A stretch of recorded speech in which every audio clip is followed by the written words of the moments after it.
होलिका दहन होते ही अचानक मौसम का मिजाज बदल गया है, जिससे लोग पूरी तरह लापरवाह हो चुके हैं।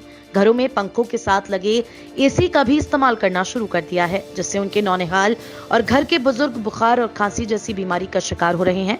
जिला अस्पताल में आज उमड़ी मरीजों की हजारों की संख्या की भीड़ में शामिल इन्हीं दो बीमारियों के मरीजों को डॉक्टर्स द्वारा उनका चेकअप कर दवा दी गई। बाल रोग विशेषज्ञ डॉक्टर AK सिंह ने बताया कि अभी लोग ये ना समझें कि सर्दी जा चुकी है, इसलिए बड़ी सावधानी बरतें। बच्चों को पूरी आस्तीन के कपड़ों के साथ गर्म कपड़े पहना कर रखें।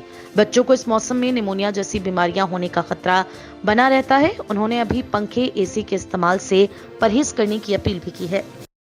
ये अचानक पेशेंट बढ़े हैं बच्चे। हाँ, अभी होने की छुट्टी के बाद अस्पताल खुला है। और मौसम में चेंज आ रहा है, उसकी वजह से बच्चों की जो बीमार होने की वो क्षमता बढ़ी है। क्या बचाव करना चाहिए? उसके लिए अभी जो हमारे पास केस आ रहे हैं वो फीवर और खांसी के ज़्यादा आ रहे हैं, और उसके लिए बचाव यही है कि उनको फुल आस्तीन के कपड़े पहनाएं।